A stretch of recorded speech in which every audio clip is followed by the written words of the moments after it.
Olá a todos, eu sou Luan, autor do livro Eram os Anjos Falsos Deuses. Eu tô aqui pedido do Eduardo para fazer um breve resumo para vocês do, do tema do livro.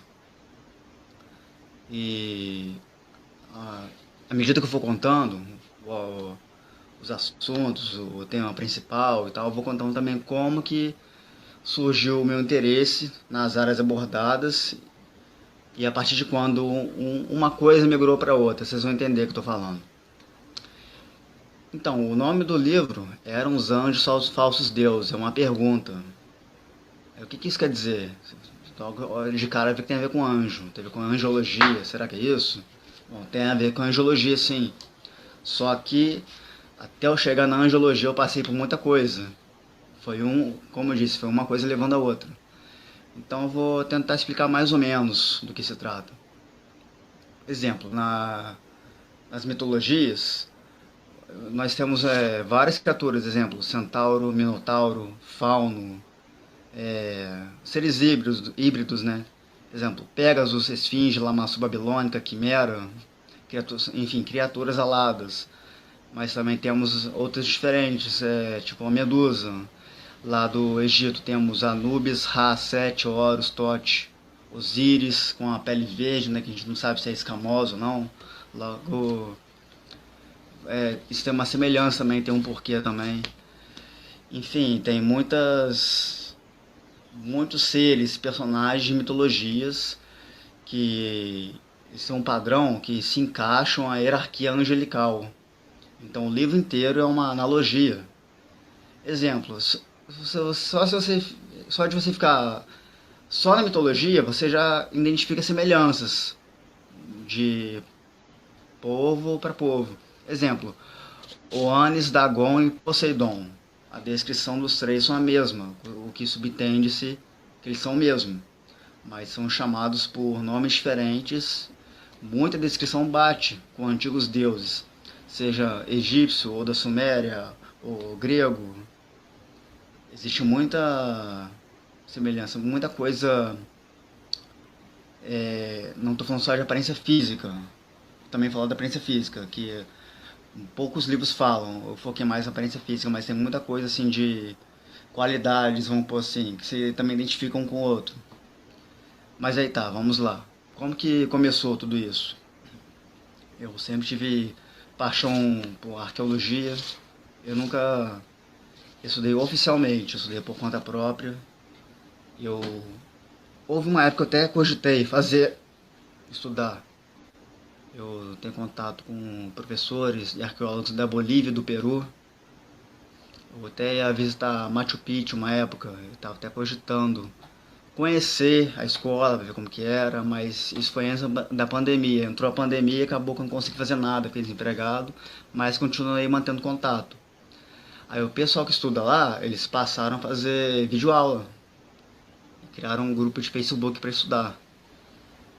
Mas aí, como eu tinha amizade já, conhecia o professor e o diretor da escola, eles me colocaram no grupo para acompanhar as aulas sem estar matriculado ainda. Isso me ajudou bastante. Mas aí tá. Eu sempre vi. Exemplo, ó.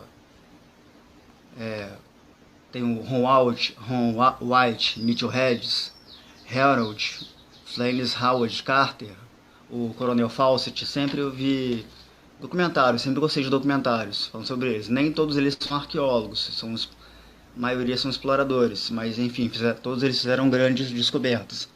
Então eu sempre tive um pé na arqueologia por causa disso. Mas eu só fui dar devida atenção por causa de Puma Punco. Eu tinha visto um documentário, aproveitei o professor que é boliviano, pedi para ele mandar algumas fotos com paquímetro, com trena, modando. É intrigante isso, não tem como não dizer. Tem ângulos retos, tem canais, exemplo, tem uma peça lá que tem um canal de 5 milímetros de fora a fora, com a profundidade também de 5 milímetros, e dentro desse canal tem vários furinhos de 5 milímetros, perfeitamente furado. Dá pra ver que eles foram furados em cima de uma base, foram alinhados, zerados. Todos eles são perfeitamente no esquadro, dá pra ver que foram feitos numa máquina, mas estão lá há mais de 15 mil anos, e com a aparência de como se tivesse sido feito ontem. Isso que me fez entrar de cabeça nas investigações arqueológicas, vamos pôr assim, porque que eu faço é todo um trabalho de investigação.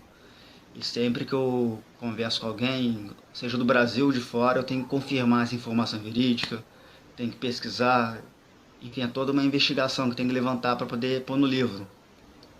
Aí nisso estamos na arqueologia. Só que cada lugar, cada localidade, essas construções megalíticas são remetidas a um deus. Vamos pôr assim. Cada lugar, isso é por causa de Deus tal, fizeram para Deus tal, ou então isso que foi Deus tal que fez, ou então foi um semideus que fez. Sempre vai ter essas lendas, e todas elas trazem uma verdade por trás, senão a lenda nem existiria. Para uma lenda existir, é preciso que aconteça algo real. É isso que eu falo também, eu sempre bato nessa tecla. E aí nisso eu migrei para mitologia, comecei a estudar várias mitologias, e eu vi que tinha muita semelhança com a descrição dos anjos, né? Eu falo anjos, mas é toda uma hierarquia, né? São sem ser cargo, mas eu acredito que sejam raças também. Os anjos também são divididos em raças, no quais nós temos os serafins, que são liderados por Metatron, os querubins por Raziel, os tronos ou orfanins por Safkiel, que também é conhecido como Auriel, as dominações lideradas por Sadkiel, que também é chamado de Uriel. Temos as potências ou potestades, que são liderados por Camael, as virtudes lideradas por Rafael, os principados por Raniel, os arcanjos por Miguel e os anjos por Gabriel. Enfim, eu falo sobre todas essas hierarquias e as semelhanças que cada um deles tem. Exemplo, se você pegar ao pé da letra, a descrição de um anjo, não é igual aquela que os pintores sempre retratavam como menininho de cabelo cacheado, asinha de pombinho. Não é daquele jeito. Eles têm mais aspecto de animais, é mistura de animal com ser humano, ser interpretar ao pé da letra. Isso é idêntico a quê? Vários deuses do panteão egípcio, do panteão sumério. Então dá para encaixar vários deles. Então o livro inteiro se trata de uma analogia. Basicamente é isso que eu fiz. Aí, além disso, eu vou falar falo de vários artefatos, falo muito do livro de Enoque. O livro de Enoque foi muito importante também para concluir, na verdade, estou concluindo ainda, o terceiro livro da trilogia. Falo dos Néfilins, na verdade, falo das 3 eras Néfilins, né? São divididas em 3 eras. A primeira era antes do dilúvio e as outras 2 eras pós-cataclisma. E também falo dos descendentes, que não foram só os gigantes das 3 eras. Depois da terceira era, tiveram as vertentes ainda, né? Que foram os Emins, os Anzumins, os Refaíns, todos eles são descendentes dos gigantes da terceira era. Tudo isso eu explico no livro também. Eu já estava fazendo o primeiro livro, foi até na época da pandemia, estava em quarentena, não estava trabalhando e aproveitei, tirei muito proveito desse tempo. O que ajudou a impulsionar foi uma matéria que saiu no jornal. Eu fiz um relatório sobre a máquina anticítera. A máquina anticítera, ela, não sei se todos conhecem, mas a máquina de Citra é um artefato que foi encontrado em 1901 no fundo do Mar da Grécia, dentre restos de um naufrágio. E o que é essa máquina de Citra? É uma caixinha pequenininha, no qual se você... Isso assim, eles tiveram que reconstruir, fazer uma réplica para ver o funcionamento, porque a original está toda deteriorada no fundo do mar. E a máquina de Citra, se você gira a manivela, ela é composta por várias engrenagens bem pequenas. E essas engrenagens, quando você gira, elas mostram a órbita da Lua, a órbita dos planetas, mostra tudo ali. E os arqueólogos dataram como tendo em torno de 2.200 anos. E como eu sou fresador, fabrico peças, já fabriquei engrenagens, eu fiz um relatório contando isso. Contando como que se fabrica hoje em dia o trabalho que está, velocidade de corte, avanço, tudo e tal. e tentando deduzir como foi feito há 2.200 anos atrás, sendo que naquela época não tinha maquinário para se fabricar essas engrenagens. Aí foi através de alguns grupos de Facebook que eu não lembro o nome dele, uma pessoa viu e mandou pro dono de um museu, que era conhecido dele.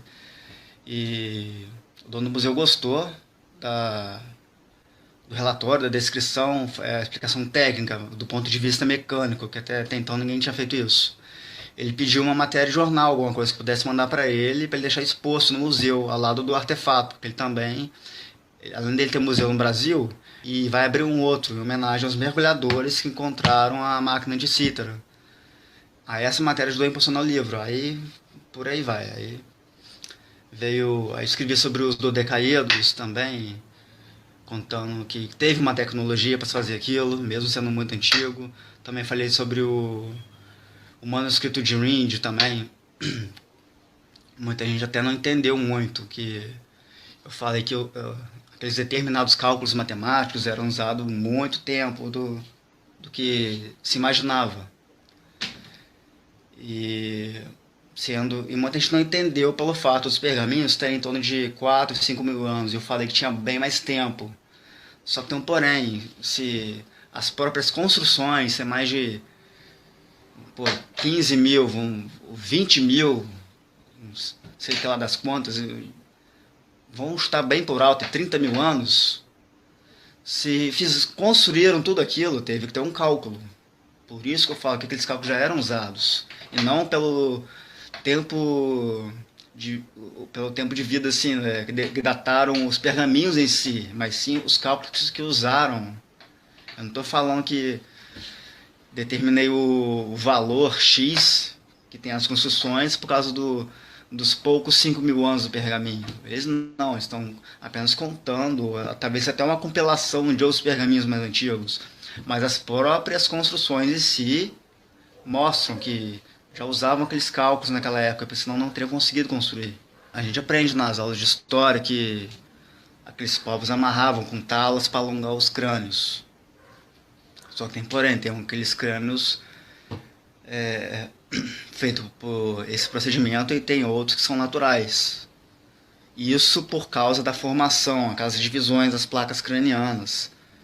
Aquelas que foram amarradas com talas, tem essas divisões. E também isso não altera a massa encefálica, o que é o contrário dos crânios de Paracas e da ilha de Malta também.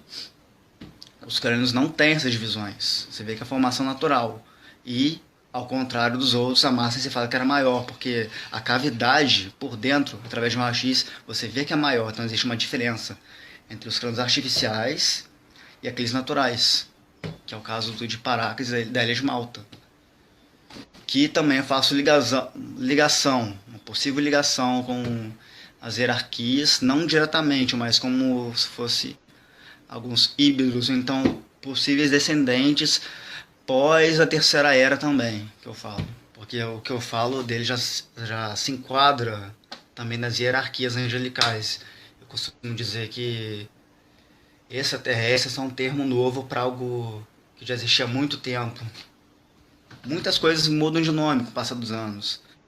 Exemplo, você pegar o relatório de alienígenas, vai lá no século 17, 16, tinha uns relatos de pessoas que desapareciam, voltavam depois de um tempo, mas que eram raptadas por fadas durante a noite. A fada vinha através de uma luz, levava a pessoa. E muitas eram mulheres que voltavam grávidas. Ou seja, é o mesmo relato de uma abdução, que também condiz com relatos bíblicos, de anjos, vamos colocar assim. Tinham a carruagem dos deuses, que eram aquelas rodas que giravam uma por dentro das outras, com vários olhos, descrito por Ezequiel. E tinha aquela nuvem, gigantesca nuvem que acompanhava Moisés e todos eles no deserto, que durante o dia fazia sombra em cima deles, durante a noite ele acendia como fogo, esquentava todos eles. Então, enfim, é uma série de analogias que eu faço. Enoque, que é avô de Noé, ele é o que é descrito no livro de Enoque. Não posso afirmar 100% se foi ele que escreveu todo o livro, que eu acho que não foi. Ele escreveu algumas partes, outros escritores escreveram sobre ele, mas também colocaram no livro. E tem a última parte do livro de Enoque que foi escrito até pelo próprio Noé. Mas a magia enoquiana não tem nada a ver com esse Enoque. Magia enoquiana é do Enoque, filho de Caim. Que existiram dois Enoques. O filho de Caim existiu ainda antes do Enoque, avô de Noé. E foi o Enoque, filho de Caim, que é o responsável pela magia enoquiana. E tanto pela magia enoquiana como a fusão da época dos anjos caídos. Os Gregório também tinha uma série de ensinamentos que naquela época houve uma fusão, criou-se quase que uma religião naquela época. Eu também vou contar sobre isso no livro. Falo do falo dos Gregório, vou falar também da ligação dele com os serafins, também deles com os seres, vamos usar o termo reptiliano, mas não digo que o reptiliano é necessariamente um serafim, mas pode ser talvez uma descendência, vamos colocar assim. Porque de fato, os serafins, uma das características físicas deles são a pele escamosa. Por isso que existe nas mitologias muitos deuses, tanto répteis como peixes, enfim, animais que têm a pele escamosa. É por causa dos serafins. Olá, pessoal! Tudo bem a todos? Esse aqui foi o vídeo do escritor Luan Pascoal. Foi muito interessante esse vídeo, né? E o livro se chama Era os Anjos Falsos Deuses. Aí fica a critério de cada um. Futuramente, o Luan vai estar aqui ao vivo comigo no canal Segredos do Mundo. Agradeço pelas gravações, Luan. Foi incrível essa pesquisa. Pessoal, até mais e uma ótima semana. Tchau, tchau.